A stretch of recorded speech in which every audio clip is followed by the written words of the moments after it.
Welcome to the Lloyd's List podcast. I'm Michelle Wiese Bockmann, Principal Analyst with Lloyd's List Intelligence.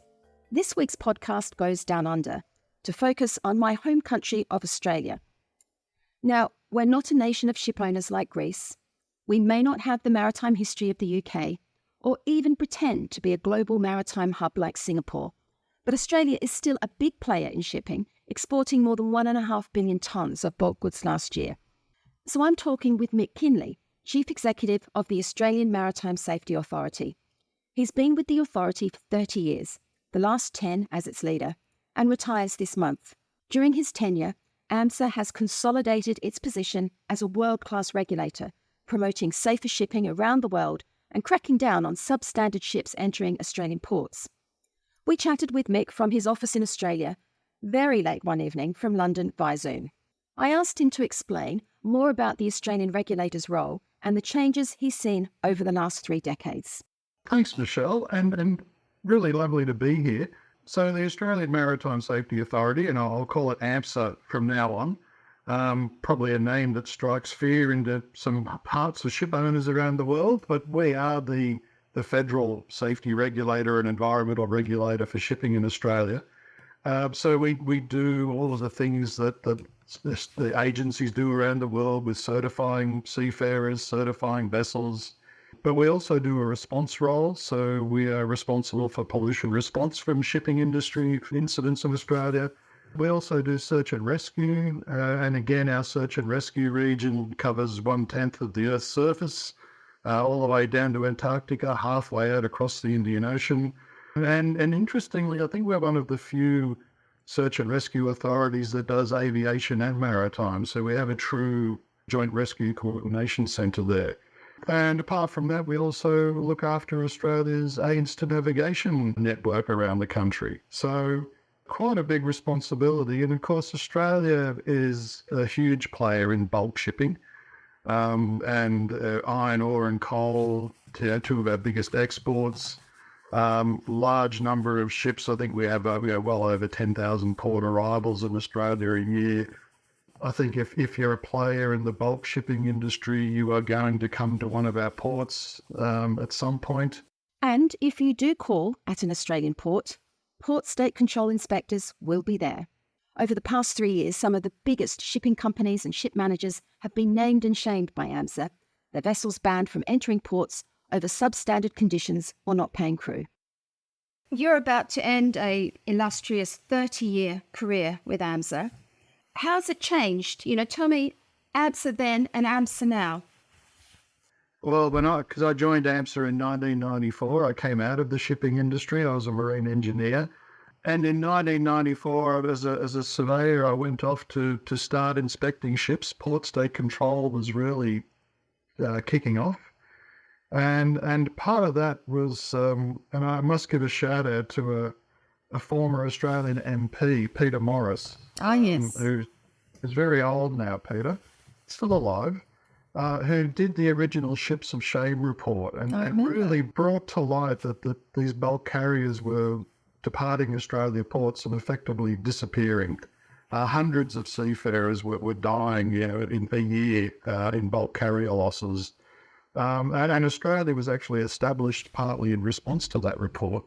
And in those days of doing port state control, the fleet and the quality of the ships was far, far different to what you see now. They were again, very well-maintained ships, well-operated ships, but they were true ships of shame, major structural defects, very, very urgent, in need of repair. Major crew accommodation issues. Some of the accommodation, you would go and you would smell it coming up the gangway with defective toilets and appalling living conditions and all of those sorts of things. And I think, those ships are very, very rare, certainly in Australian ports now. You don't get them. We still get some significant defects, but those days of having very, very major structural defects where the ship was at risk of effectively breaking in two, I think are behind us now. So in many ways, there's been a lot of progress. Again, I started out up in Cairns in '94. We would end up with roughly 3 ships a year aground on the Great Barrier Reef back then. And I think we haven't had a ship aground, touch wood, certainly for over 10 years now. The public acceptance of the sorts of practices that were happening back in the day and the incidents that were happening is just not, people wouldn't tolerate that anymore. Navigation's got better. I think the things that the safety advances we've had in the Great Barrier Reef with the Vessel Traffic Service, reefing TS, mandatory pilotage and those things have certainly made things a lot safer. So yeah, a lot of really good news, I think there. And again, that's a port state control. That's about all the work that was done at the IMO on bulk carrier safety through the 90s and the noughties. But of course, we're still seeing too many fatalities in an industry from simple things like falls from heights, confined space entry. And the most heartbreaking thing for me about that is that seafarers die. Often the flag state is nowhere to be seen. There isn't an investigation and no one is held accountable. Mick characterises Australia's regulatory approach as strict but fair, referencing what's been agreed by the United Nations Shipping Agency, the International Maritime Organization, known as the IMO. I say hard line, but I think we're strict but fair. We are applying international standards. We're not going over and above what every country has agreed to at the IMO, and that's the bottom line. And unfortunately, I think we have a shipping industry that is two speeds still.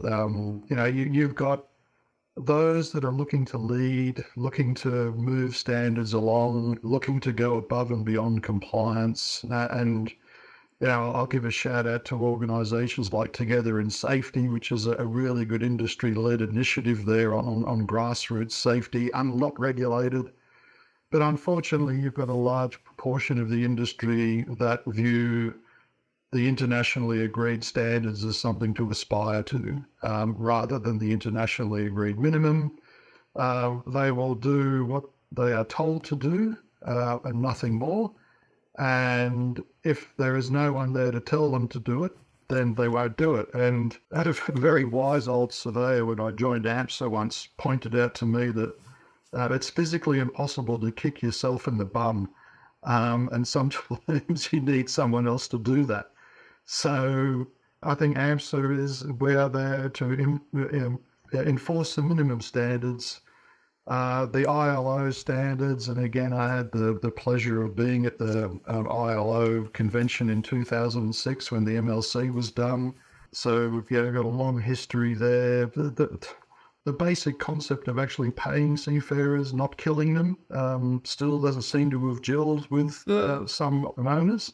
And seafarers are often paid at a minimum rate, and they don't even want to pay that. It's something that we're just not going to put up with. We do a lot of work with ship owners and operators. My operations exec director was over at Posidonia a few months ago, again, working with industry, doing seminars and things about what it is to expect. And we do take feedback on how people find us. We do welcome feedback if people think we're being unreasonable. We do have an appeal process. We've been taken to the Administrative Appeals Tribunal. I'll point out we've never lost there.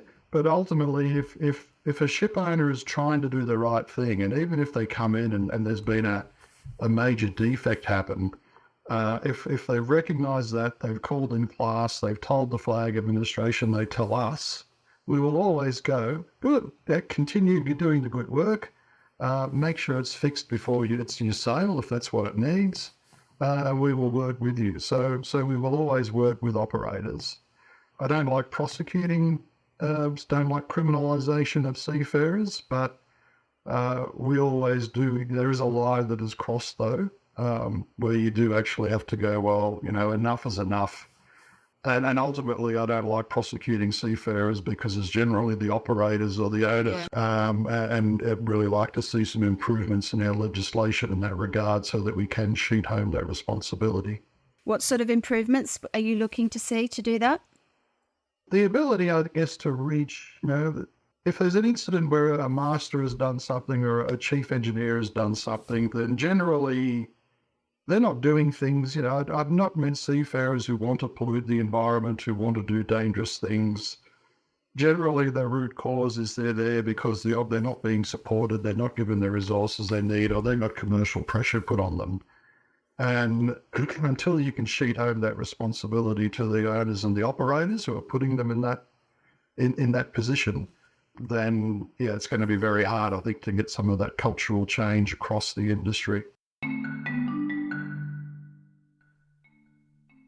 Fraudulent transactions within the global trade financing market contribute to an estimated cost of $5 billion each year in total business disruption, according to the International Chamber of Commerce. Lloyd's List Intelligence, through our unique SeaSearcher Trade Risk solution, provides a comprehensive suite designed to mitigate trade-based money laundering risks in trade finance. By integrating dual-use goods check and price verification into its due diligence processes through advanced screening tools and real-time data verification, SeaSearcher Trade Risk helps financial institutions safeguard against fraud and ensure compliance with international regulations. For more information on SeaSearcher Trade Risk and to book a trial, visit lloydslistintelligence.com or follow the link in the podcast description. The next Australian on this podcast is London-based Simon Moore, who is one of Australia's delegates at the IMO. What sort of influence has Mick had on the Australian maritime landscape and generally in the maritime community? Yeah, thanks so much, Michelle. Look, it's a real pleasure to chat with you today, and I've been looking forward to it. And thanks for that question on Mick's tenure. Mick's tenure as CEO of the Australian Maritime Safety Authority has been marked by some pretty significant achievements. In his years at the helm, Mick's kept Australian waters amongst the safest and best managed in the world. I've known Mick for more than 10 years now. I'm convinced that his lifelong dedication to maritime safety hasn't only protected the life of countless seafarers, it's also guarded Australia's pristine marine environments from harm. One of Mick's more notable contributions has been his emphasis on innovation and modernisation. And while that might not be clear to an international audience, to the Australian industry it really is. Under his guidance, Australia's adopted cutting-edge technologies in navigation and monitoring system. It's greatly improved the ability to track and respond to maritime incidents. In terms of something that Australia should be proud of at the IMO, look, there's a number of things, but transparency and openness is something that's really had our fingerprints all over it. I'm proud that Australia has had a central, if not the central role in pushing the IMO towards greater transparency and openness. The IMO, as you know, Michelle, as the audience would know, is a standard-setting body with global reach. Its rules, recommendations govern international shipping, affecting safety, environmental protection and efficiency worldwide.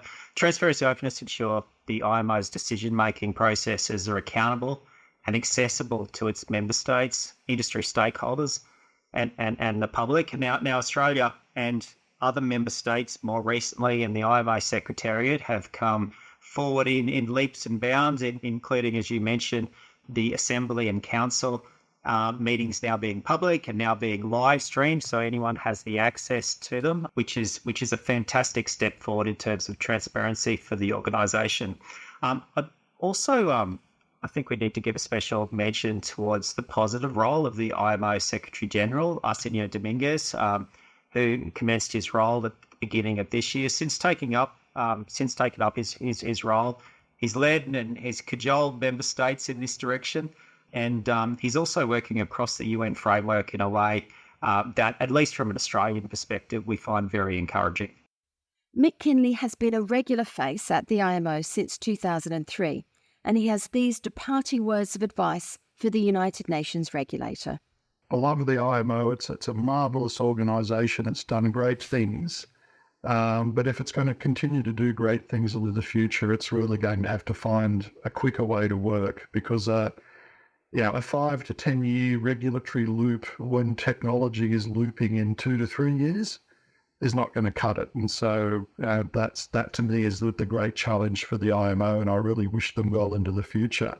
So, the young man who answered an advertisement for a cadetship for the maritime industry all those years ago is now about to sign off as the chief executive of the Australian government body that regulates shipping.